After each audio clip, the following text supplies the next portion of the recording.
Before dawn, 30 men cut through Ethan Mercer's fence with chains and bolt cutters sent by HOA President Vanessa Crowley to seize his 80 wooded acres by force. She expected a frightened old man with no one to call and no way to fight back. She had no idea he was watching every move from a hidden position above them, already disabling their vehicles without firing a shot. Vanessa believed 30 men in matching jackets equaled power. She never imagined the quiet neighbor she was trying to rob had spent 22 years in Delta Force, planning missions where failure meant someone didn't come home. By noon, her army controlled nothing, and Ethan had already found the crime hiding behind her invasion. At 5:17 in the morning, a sensor buried beneath the eastern fence line sent a signal to the watch on Ethan Mercer's wrist, and he was awake before the vibration finished. He did not turn on a single light. He crossed to the row of monitors mounted beside his bed, fed by 4 thermal cameras spread across the property, and watched a convoy assemble at the edge of his land. There were 6 pickup trucks, 2 flatbed trucks loaded with equipment, and 30 men in matching black jackets, moving with the practiced boredom of people who had done this kind of work before, though clearly never against someone like him. They carried chains, bolt cutters, portable barriers, a small generator, and a compact forklift trailered behind one of the trucks. When they reached his gate, they cut the lock, tore down the sign that read private property, and walked onto land that had belonged to Ethan for nearly 2 decades. The man leading them was Mason Rourke, and he read from a printed page as though the words carried the weight of law. According to a directive from the Silver Pines Homeowners Association, he announced this property was now under emergency management. Ethan understood immediately that this was not some spontaneous act of trespassing. 30 men, 6 trucks, a forklift, and a stack of official-looking paperwork did not appear out of nowhere at 5 in the morning. Someone had planned this operation for weeks, coordinating logistics the way a person plans a siege rather than a neighborhood dispute. He picked up his phone and called Sheriff Grant Holloway, laying out the facts. In short, clipped sentences, 30 trespassers on his land, some of them carrying legally licensed sidearms as private security contractors, and every second of it being recorded. He told Grant plainly that he had no intention of confronting them directly. Grant told him to lock his doors and wait for backup to arrive. Ethan answered simply that he was not in the house. The camera feed on his end showed him lying in a camouflaged position on a hillside blind he had built years earlier for watching wildlife, now serving a very different purpose, tracking every truck and every man from a safe distance through a pair of field glasses. He watched them establish a checkpoint directly across the only road leading into his home, blocking the single route in or out of the property. Then a tablet in Mason's hands lit up with an incoming video call, and Vanessa Crowley's voice filled the morning air, giving orders to seize the house, replace every lock, disable the camera system, and force Ethan off the land.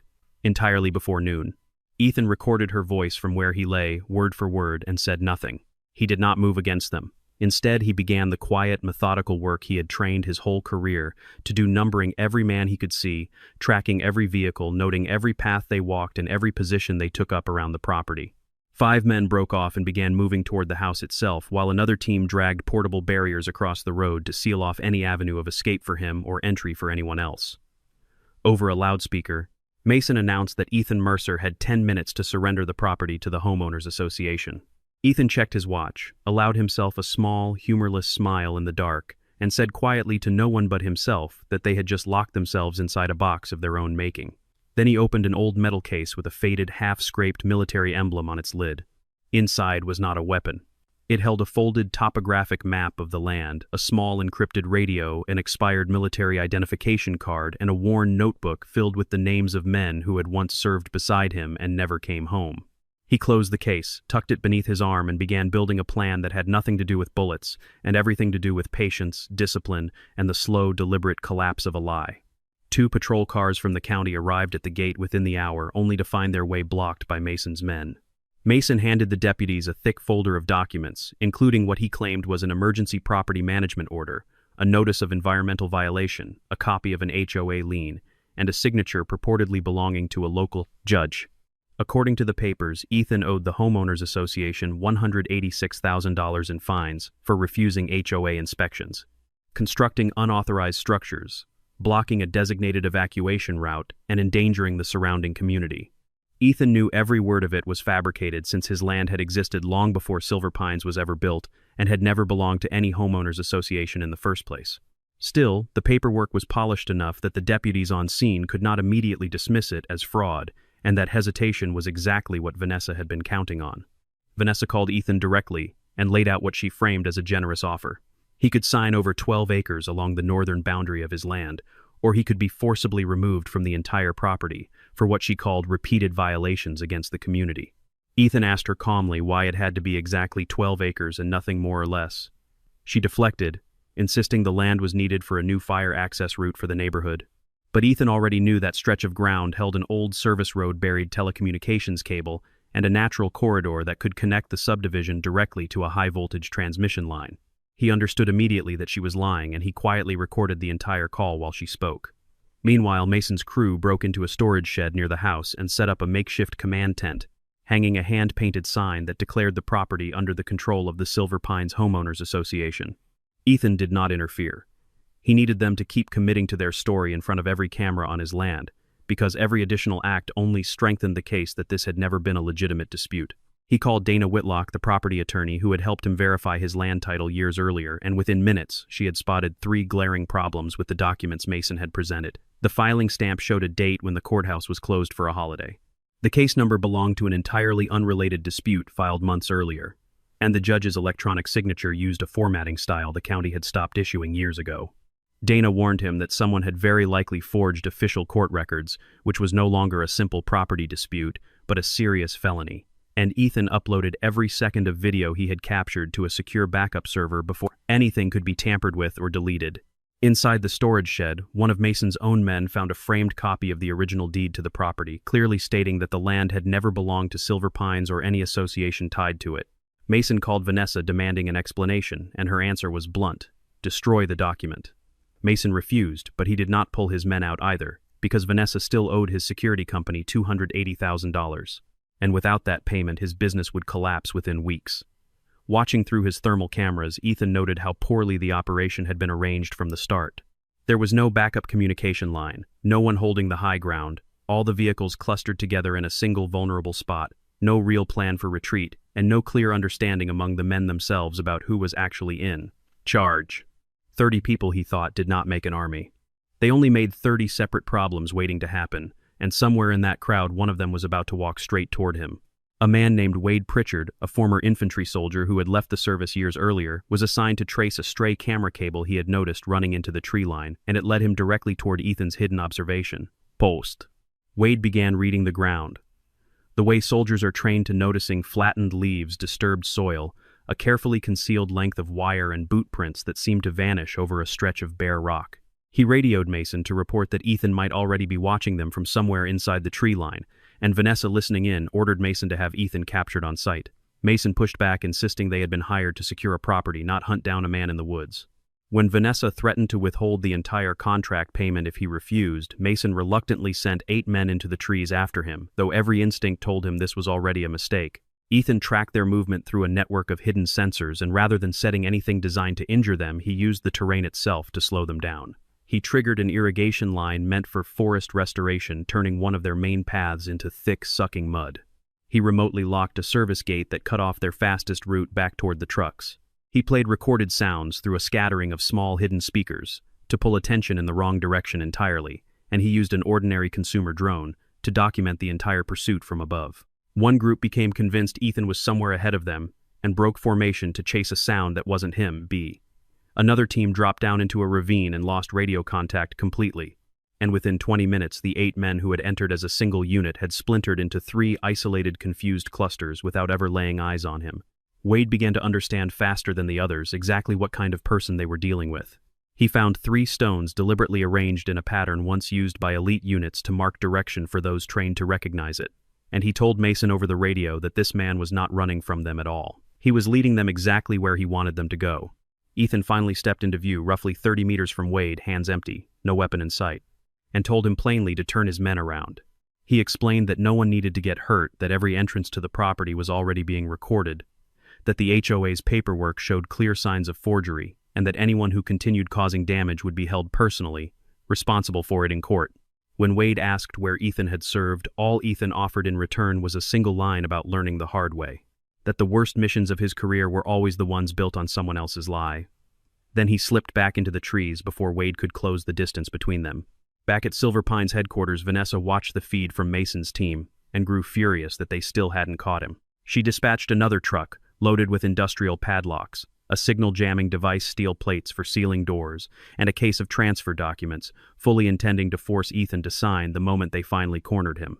Calvin Dorsey, the HOA's treasurer, objected to the plan, but Vanessa reminded him coldly that his own signature appeared on the wire transfers funding this entire operation, and that if she went down, he would be dragged down alongside her. Not long after Dana called Ethan with a discovery of her own, a company called Ridgeway Infrastructure had wired $1,400,000 into an account belonging to a consulting firm connected directly to Vanessa.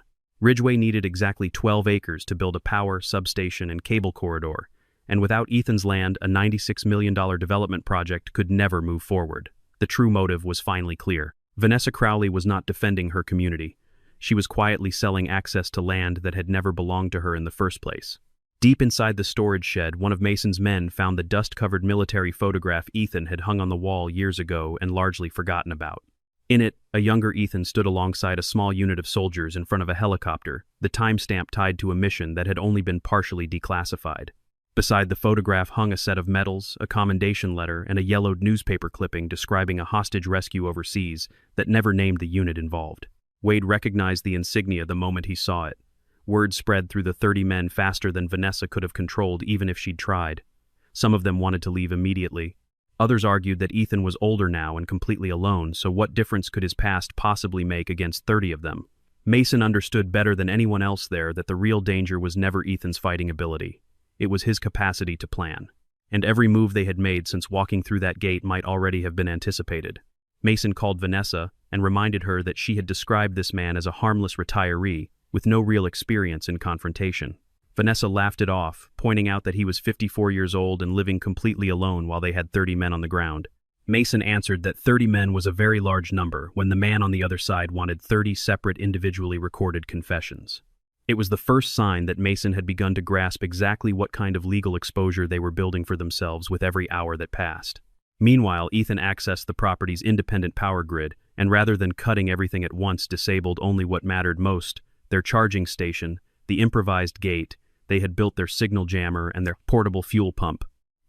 Then he sent a message to every phone connected to the property's wireless network, informing them plainly that they were standing on private land under fraudulent paperwork, and that anyone who left immediately would be recorded as a voluntary withdrawal rather than a participant in the occupation. 7 men wanted to leave on the spot. Vanessa ordered Mason to hold them there, terrified that they might go straight to the police, but Mason refused to detain his own employees against their will, and the unity of the group began to fracture in real time. Not long after, Ethan walked out into the open, along the road leading to his house, wearing no tactical gear and carrying no weapon, only a small camera clipped to the front of his shirt.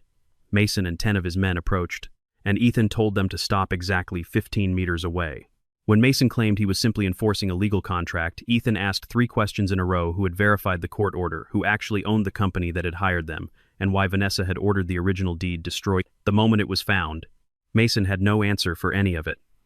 Ethan handed Wade a printed copy of the real property title, along with a link to the recorded phone call, then announced that anyone who wanted to leave through the western gate within the next 30 minutes could walk away without further consequence. Vanessa arrived in person soon after driving a luxury SUV onto the property, alongside 2 members of the HOA board, furious that Mason's men were losing their nerve. She stood in front of Ethan's camera and declared him an armed threat to her people, even as he raised both hands to show he was carrying nothing at all. She tried to provoke him, telling him that he wasn't on a battlefield anymore and that here she was the one who made the rules. Ethan answered quietly that no, here, the deed to the land made the rules, not her. Furious that Mason wouldn't act, she climbed into the forklift herself, lowered its steel forks, and drove it straight toward the porch of Ethan's house. The forklift tore through the porch railing, snapping support posts, and collapsing a section of the roof above the entrance. Ethan did not rush forward to stop her. He held his position at a safe distance, letting the camera capture every second of it. Vanessa personally operating the machine, Mason shouting for her to stop, Vanessa openly admitting she wanted to force Ethan into signing away his land, and 2 HOA board members watching the entire thing unfold in stunned silence. When she finally climbed down, she walked toward Ethan, holding the transfer documents, and told him the destruction would stop the moment he signed over the 12 acres. Ethan asked her plainly whether she was offering to stop wrecking his home in exchange for a signature, and she answered that she was giving him a chance to save what was left. It was captured cleanly on camera, unmistakable evidence of extortion, and Mason immediately ordered his men to stand down completely. Vanessa threatened to sue Mason's company and withhold every dollar of payment owed to him, but Mason reminded her that their contract only covered securing property that had been legally transferred, not demolishing a home or coercing its rightful owner. One of Mason's men, enraged that Ethan had cost him his job, lunged toward him without warning. Ethan sidestepped smoothly, controlled the man's wrist, and brought him down to the ground without causing any real injury. The entire exchange lasting only a few seconds before Ethan released him and stepped back. He told the man calmly that he had no interest in fighting anyone there, and that he wanted every single one of them still standing when they eventually faced a jury. Mason realized in that moment that Ethan could have overpowered any of them from the very beginning, and had simply chosen not to. Sheriff Grant Holloway arrived with several patrol cars, and Vanessa handed him yet another document, this one, claiming Ethan had threatened HOA staff with violence. When Grant checked the county database, a temporary case number still appeared active in the system, which meant that whoever forged these papers had somehow gained access to official government records rather than simply printing, convincing fakes. Dana explained to Grant that this now potentially involved wire fraud, unauthorized access to government systems, conspiracy to seize real estate, extortion, and money laundering. Grant ordered everyone to hold their current positions while investigators worked to verify the documents, and Vanessa used the delay to tell nearby residents that Ethan was holding 30 people hostage on his own property, a lie designed to buy herself more time. Behind the scenes, Calvin Dorsey placed a quiet call to Dana, revealing that Vanessa had pressured the board into approving a so-called emergency fund worth $640,000, most of which had gone straight to Mason's company and 3 separate consulting firms. Calvin had copies of the emails, meeting minutes, a recording of Vanessa admitting she expected a commission from Ridgeway, and the password to the HOA's internal storage account. Dana told him not to delete anything, no matter what happened next. Moments later, Vanessa caught Calvin mid-call, tore the phone from his hand, and ordered 2 men to lock him inside the storage shed to keep him quiet. Mason stepped directly into her path, and for the first time all day told her flatly that she no longer gave orders to his people. With the alliance among the 30 men falling apart, Vanessa demanded that Mason step aside from command entirely. Mason reminded her that money could not shield him from charges of kidnapping, extortion, and property destruction, no matter how much she had promised to pay. Of the 30 men originally on the property, 9 had already announced they were done. 11 were waiting to see what Mason decided. 6 remained loyal, only because Vanessa had promised them extra pay, and 4 had already committed themselves too deeply to walk away cleanly. Vanessa called Everett Sloan, her contact at Ridgeway, begging for reinforcements, or at least a lawyer to intervene. But Everett flatly refused to send anyone, reminding her the company had never authorized the use of force in the first place. She understood then that Ridgeway would abandon her completely the moment this operation failed, so she made one last desperate decision: grab every piece of incriminating paperwork from the shed and run. Ethan spoke with Grant and Dana about how to handle the men who wanted to leave without escalating the situation into something violent. Rather than arresting them on the spot, he suggested separating them from Vanessa, taking individual statements, collecting phones and contracts with full consent, identifying exactly who had been told the paperwork might be fraudulent, and protecting Calvin as a critical witness. Grant agreed, since the plan avoided any risk of an armed standoff. Ethan used the property's loudspeaker system to announce that anyone wishing to leave should set down their equipment, raise both hands, and follow the white flag markers toward the western gate. Vanessa screamed that anyone who left would never see a dollar of payment, and Ethan calmly pointed out over the same speakers that she had just confirmed publicly that the money had been used to keep them participating in something they already suspected was illegal. Many of the men turned to look at her with open contempt.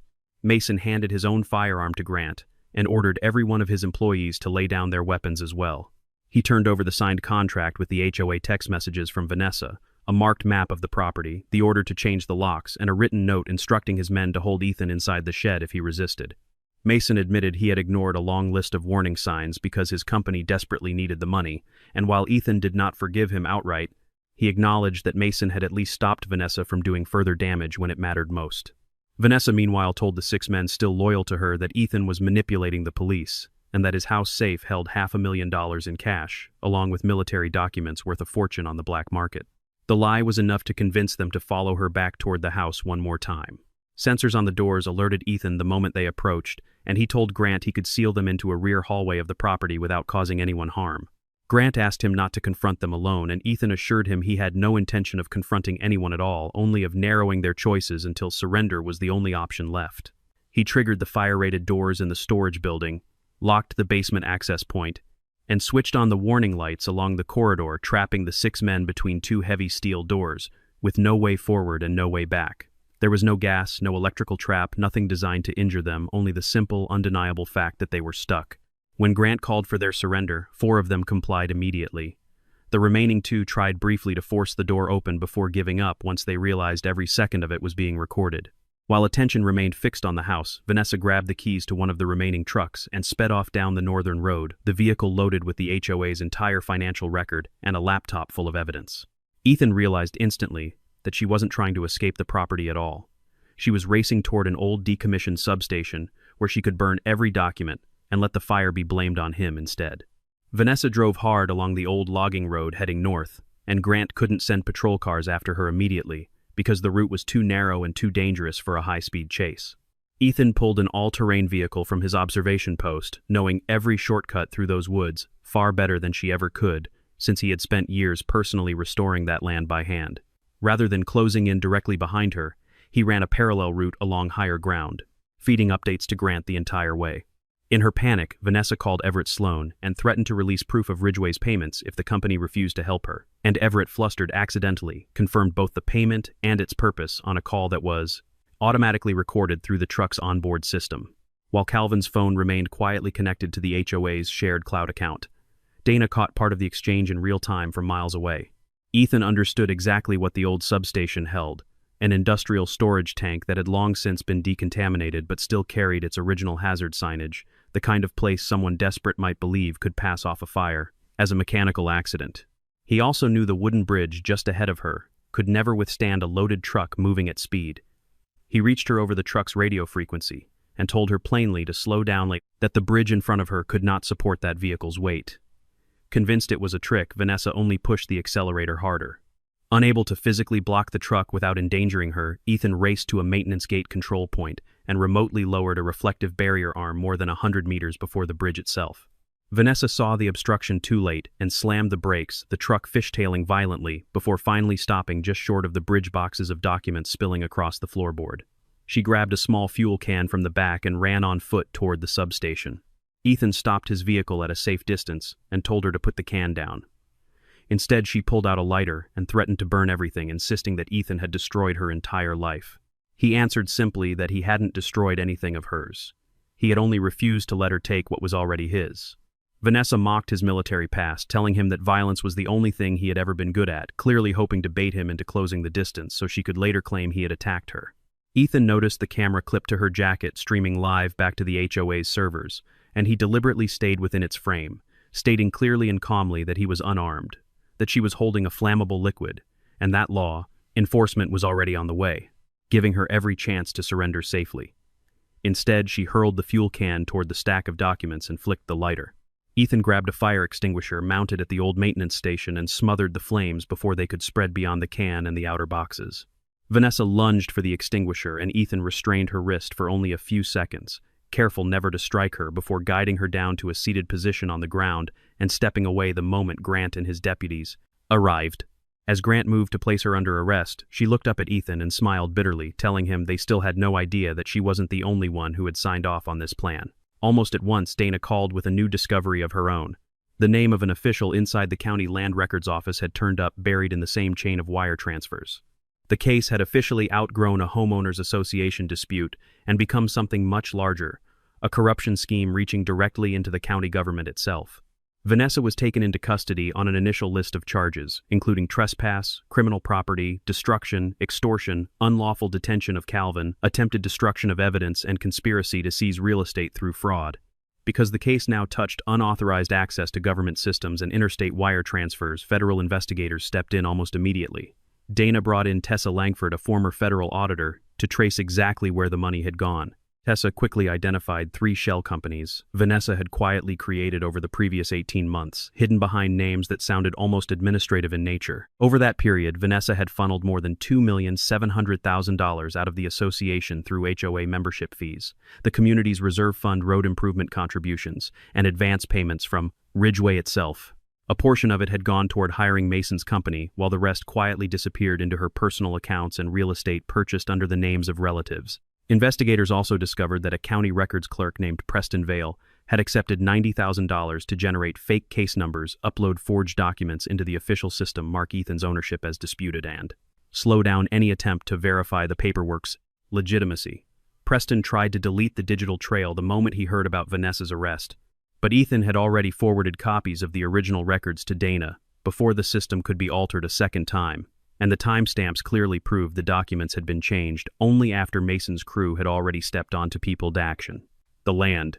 Investigators executed a search warrant on the Silver Pines HOA headquarters and found a detailed map marking Ethan's 12 acres, a draft contract for selling access rights to Ridgeway, a list of other landowners who could potentially be pressured the same way an email in which Vanessa described Ethan as an easy target because he lived alone, a public relations plan designed to paint him as dangerous invoices for hiring all 30 men, and a single file labeled Occupation Timeline. That one document alone proved the entire operation had been planned weeks in advance, long before anyone ever set foot on his land. During the background review that followed, Grant received a call from officials at the Department of Defense confirming that certain portions of Ethan's service record remained classified, but they verified that he had served with Delta Force, participated in multiple hostage rescue operations, received commendations for saving both fellow soldiers and civilians, and had no history of violent behavior since leaving the military. When Grant asked why Ethan had never mentioned any of it, Ethan simply said that the people who needed to know already knew, and everyone else only needed to see a quiet neighbor. Hundreds of Silver Pines residents learned that their own HOA dues had helped fund an armed occupation of private land, and an emergency meeting was called soon after. Vanessa, flanked by her attorney, tried to insist she had only been protecting the community's interests, but Calvin played the recording he had kept, the one where she told her inner circle that once they controlled Ethan's land, he wouldn't have enough money left to sue for it back. The residents voted almost unanimously to remove every board member connected to the scheme. In a final desperate legal maneuver, Vanessa's attorney claimed that Ethan had deliberately lured 30 people onto his property, manipulated the legal system against them, and unlawfully detained several of his own clients. Workers and Vanessa filed a countersuit against Ethan, demanding $15 million in damages. The case was headed for trial. Vanessa's legal strategy hinged on painting Ethan as a dangerous former soldier who used an unusual surveillance system and years of military training to intimidate ordinary civilians and obstruct a legitimate HOA operation. Her attorney argued repeatedly that Ethan could have simply left the property but instead chose to stay and watch, framing that decision as evidence of hostile intent. Dana countered that Ethan had every legal right to remain on land he owned, that he contacted law enforcement the moment the intrusion began, that he never once used a firearm, that he set no trap capable of causing real injury, that he consistently offered every trespasser a clear path to leave safely, that he preserved evidence rather than destroying it, and that his actions ultimately prevented a fire that could have endangered lives. Mason took the stand and admitted without hesitation that Vanessa had lied to, every one of them claiming Ethan had already lost ownership through the courts, that the land stood empty, that police had approved the seizure, and that their only job was securing property that legally belonged to the praised HOA. He produced a text message in which Vanessa instructed him to keep Mercer confined in any structure available until he agreed to sign. That single message alone was enough to establish clear intent to unlawfully detain and coerce him. Wade testified as well, telling the court that Ethan had numerous opportunities to seriously hurt members of the search team, but never once took them choosing, instead to guide them away from dangerous terrain and repeatedly urging them to withdraw. He was not hunting us, Wade told the jury plainly. He was controlling the entire situation so nobody would end up in a hospital. Dana presented the video evidence in careful chronological order, the 30 men cutting the lock at dawn, Vanessa ordering the locks changed, Vanessa demanding the original deed be destroyed, Vanessa personally driving a forklift through the porch, Vanessa offering to stop the destruction only if Ethan signed away his land, her attempt to detain Calvin against his will, her flight from the property with stolen evidence, and finally her attempt to set fire to that same evidence at the old substation. There was no room left for any claim of confusion or misunderstanding. Tessa walked the jury through the financial trail step by step, showing how Ridgeway paid a shell company, how that shell company paid Vanessa, how Vanessa siphoned funds from the HOA's own reserves into Mason's contract, how Preston Vale had been paid just before the forged records appeared in the county system, and how Vanessa stood to collect another $3,200,000 once the land corridor was fully transferred. Federal prosecutors announced they would be expanding the charges even further. In the civil case, the court dismissed Vanessa's $15 million lawsuit outright. The judge confirmed that the land had always belonged to Ethan, that the homeowners association held no authority over it whatsoever, that the property management order had been entirely fabricated, that the occupation had been planned with deliberate intent, and that Ethan had acted with restraint, and liberate, reasonable judgment throughout, in order to protect both people and property. The HOA and its associated parties were ordered to cover the cost of repairing his home, the damage done to his land, his attorney's fees, his broader financial losses, and a substantial award in punitive damages on top of it all. As she was led out of the courtroom, Vanessa turned back toward Ethan and told him he had only won because he knew how to fight. Ethan answered quietly that she hadn't lost because of anything he had done. She had lost because she believed power could stand in for the truth, and it never could. Vanessa faced a long list of criminal charges in the months that followed, including conspiracy to commit wire fraud, forgery of court documents, extortion, unlawful occupation of private property, obstruction of a federal investigation, destruction of evidence, embezzlement of association funds, and bribery of a public official. She lost her position as HOA president, the home she had purchased with stolen money, her investment accounts, and any future right to hold a leadership role in a residential association again. Ridgeway Infrastructure severed all ties with her, paid substantial fines, and cooperated fully with investigators in hopes of limiting its own liability. Preston Vale pleaded guilty, and in exchange for a reduced sentence helped authorities uncover several other cases where he had altered land records for a price. Of the 30 men who had walked onto Ethan's property that morning, those who left voluntarily and cooperated with investigators faced no serious charges at all. The men who had actively taken part in the destruction were ordered to pay restitution, complete community service, and temporarily surrender their private security licenses. Mason lost the large contract that had briefly promised to save his struggling company, though his cooperation kept him from facing the harshest possible charges. He sold off part of his business just to make sure his own employees were paid what they were owed, and he accepted full responsibility for the choices he had made along the way. Sometime later, he sent Ethan a short letter that read simply that Ethan could have destroyed every one of them that day and instead had given them the chance to stop. Ethan didn't answer right away, but he kept the letter. The residents of Silver Pines dissolved the old board entirely and drafted a new set of governing rules. Any expense over $25,000 now had to be disclosed publicly. No single president could hire private security on their own authority ever again. Any property dispute required verification from an independent attorney before action could be taken. Every meeting and every vote had to be formally recorded and archived. And the community's reserve fund would now be audited every single year without exception. Calvin cooperated fully with the ongoing investigation and then quietly declined any role on the new board, admitting openly that his own silence had allowed Vanessa to go as far as she had. Ethan used part of the restitution money to repair the porch, restore the sections of land damaged by heavy trucks, expand his wildlife conservation station, and build a proper emergency fire access road that the entire county could rely on, if disaster ever struck. He offered that emergency access to the community freely on his own terms without ever surrendering an inch of ownership. It was proof that he had never stood against his neighbors in the first place. He had only stood against a woman who tried to steal from them while claiming to act in their name. Grant visited Ethan not long after everything had finally settled, looking over the newly repaired fencing and asking how much of the invasion Ethan had actually managed to predict in advance. Ethan admitted he could never have known Vanessa would show up with exactly 30 men. But he had spent years quietly preparing for wildfires, trespassers, power failures, legal disputes, communication breakdowns, and situations that might require an emergency evacuation. Grant asked whether that kind of readiness was something Delta Force had taught him. Ethan looked out over the tree line for a long moment before answering that Delta had taught him to prepare for the worst outcome imaginable, and that life afterward had taught him to hope he would never actually need any of it. Months later, Ethan stood before the gate that had finally been repaired, the old sign reading private property still bearing the scars left behind by the bolt cutters that had once torn it down. Rather than replacing it with something new, he chose to leave it exactly as it was, a quiet reminder of everything that had happened there. Beneath it, he mounted one small additional sign of his own. "Ownership is protected by law," it read. "Peace is protected by preparation." The camera would have pulled back from there to show all 80 acres of forest standing whole and untouched. Not a single shot had been fired. No one had lost their life. 30 men had once walked onto that land believing that sheer numbers gave them the right to take whatever they wanted. But Ethan Mercer understood something Vanessa Crowley never could grasp. Real strength was never about how many people were willing to follow an order. It was about staying calm long after everyone else around you had already lost control. Vanessa brought 30 men to take Ethan's land. The retired Delta operator needed only evidence, discipline, and one unbreakable line. That line was his property boundary.